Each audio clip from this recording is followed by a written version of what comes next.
Oke, selamat datang. Pernah nggak sih Anda bertanya-tanya di tengah pasar yang lagi gonjang-ganjing kayak sekarang, gimana caranya ada perusahaan yang bisa tetap kokoh?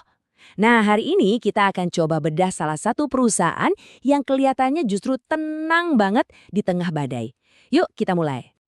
Nah, semuanya berawal dari sini. Sebuah headline yang jujur aja bikin panik.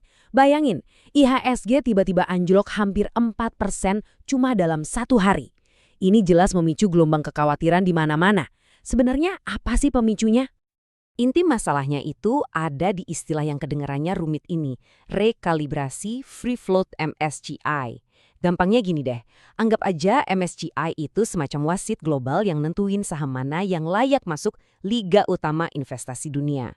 Nah, sekarang mereka lagi mikir-mikir buat ganti aturan mainnya, khususnya soal cara mereka ngitung berapa banyak saham sebuah perusahaan yang benar-benar bebas diperdagangkan. Terus, apa dampaknya buat kita? Nah, ini dia bagian yang serius. Kalau aturannya beneran diubah, bisa-bisa bobot saham-saham dari Indonesia di mata investor global jadi berkurang. Konsekuensinya, ada potensi dana asing keluar dari pasar kita dalam jumlah yang, wow, masif. Oke, sekarang mari kita bedah lebih dalam lagi soal gelombang kejut di pasar ini. Kenapa? Karena dengan memahami detailnya, kita bisa lihat kenapa ada beberapa perusahaan yang kelihatan jauh lebih tangguh menghadapi situasi seperti ini. Dan yang bikin situasi ini makin menantang adalah ketidakpastiannya. Ini bukan masalah yang bakal selesai besok pagi. Lihat aja lini masanya. Prosesnya dimulai Oktober lalu, keputusan finalnya baru akhir Januari, dan penerapannya mungkin baru di bulan Mei 2026. Artinya, berbulan-bulan ke depan, pasar kita akan terus dihantui sama spekulasi dan volatilitas. Sekarang, coba kita geser fokus sebentar. Lupakan dulu soal hiruk-pikuk pasar. Soalnya di balik semua berita utama itu, ada sebuah tren jangka panjang yang jauh lebih fundamental dan sedang mengubah sebuah industri besar. Selama mungkin 2 dekade terakhir ini, industri bahan bangunan itu mengalami semacam revolusi senyap. Dulu kita kenalnya material berat kayak logam atau asbes. Sekarang, kita beralih ke polimer canggih yang jauh lebih ringan, efisien, dan juga tahan lama. Pergeseran besar ini tentu saja menciptakan peluang yang luar biasa.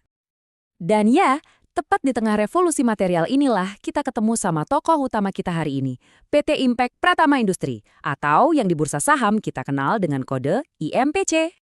Jadi, siapa sih IMPC ini? Mereka itu bukan pemain baru loh, udah ada sejak 1981 dan sekarang udah jadi raksasa di industrinya. Kalau Anda pernah dengar merek Alderon atau Solartaf, nah itu produk mereka. Mereka nggak cuma dominan di Indonesia, tapi juga punya cengkraman yang kuat di level regional. Skalanya, lihat aja sendiri. Di kiri, itu jejak operasi global mereka. Ada di Vietnam, Australia, di mana-mana. Terus yang di kanan, itu nunjukin betapa rapat dan dalamnya jaringan distribusi mereka di seluruh pelosok Indonesia. Luar biasa kan? Nah, semua ini mulai dari brand yang kuat, jangkauan global, sampai jaringan distribusi yang rapat, itu menciptakan sesuatu yang oleh para investor sering disebut sebagai parit ekonomi atau economic moat. Anggap aja ini kayak benteng pertahanan super kuat yang melindungi bisnis mereka dari serangan kompetitor. Jadi apa aja sih pilar-pilar benteng pertahanan IMPC ini? Pertama, jelas, merek yang super dominan. Kedua, jaringan distribusi yang gila-gilaan luasnya. Sampai ke lebih dari 20.000 toko retail. Dan ketiga, yang gak kalah penting, loyalitas pelanggan yang udah dibangun puluhan tahun. Susah banget buat ditiru. Tentu saja, parit ekonomi yang kokoh itu harus didukung sama mesin keuangan yang sehat. Sekarang, yuk kita coba intip dapurnya IMPC. Kita lihat angka-angka yang jadi bahan bakar kesuksesan mereka. Grafik ini ceritanya jelas banget. Lihat deh pertumbuhan pendapatan mereka. Bukan cuma konsisten naik, tapi juga ada akselerasi yang signifikan di tahun 2024. Ini tuh sinyal kalau mesin bisnis mereka lagi lari kenceng. Kalau kita gali lebih dalam lagi, ceritanya makin menarik. Laba bersihnya aja tumbuh lebih dari 4 kali lipat dari 2020 ke 2024. Dan yang nggak kalah penting, lihat deh return on equity atau ROE-nya. Meroket dari 9% jadi 25%. Ini nunjukin kalau mereka jago banget dalam mengelola modal. Dan kelihatannya mereka belum mau berhenti. Perusahaan ini secara terbuka menargetkan pendapatan sebesar 5,1 triliun rupiah untuk tahun 2026. Angka ini bukan cuma ambisius, tapi juga nunjukin betapa percaya dirinya mereka dengan arah pertumbuhan perusahaan ke depan. Oke, sekarang waktunya kita sambungin semua titik-titik ini. Gimana caranya kekuatan internal perusahaan yang luar biasa ini bisa jadi relevan banget dengan kondisi pasar yang lagi penuh gejolak di luar sana? Nah, kutipan ini menurut saya ngerangkum evolusi IMPC dengan sangat pas.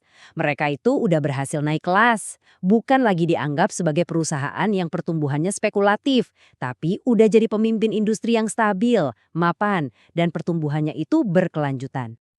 Jadi, ini dia inti dari pembahasan kita. Di satu sisi, kita punya pasar yang penuh drama. Ada risiko MSCI, ancaman modal keluar, dan volatilitas tinggi. Tapi di sisi lain, kita punya IPC dengan fondasi yang, ya ampun, kokoh banget. Pertumbuhannya nyata, profitnya kuat, posisinya pemimpin pasar, dan punya paret ekonominya yang solid. Ada sebuah analogi sederhana yang mungkin bisa ngerangkum semuanya. Di tengah laut yang berbadai, sebagian orang mungkin akan sibuk mencari perahu yang paling cepat. Tapi, sebagian yang lain mungkin akan lebih bijak mencari kapal yang paling stabil. Dan ini membawa kita ke pertanyaan terakhir yang mungkin bisa jadi bahan renungan kita semua. Di tengah pasar yang makin sulit ditebak, di mana badai bisa datang kapan saja, mungkinkah stabilitas yang sudah terbukti pada akhirnya justru menjadi aset yang paling berharga?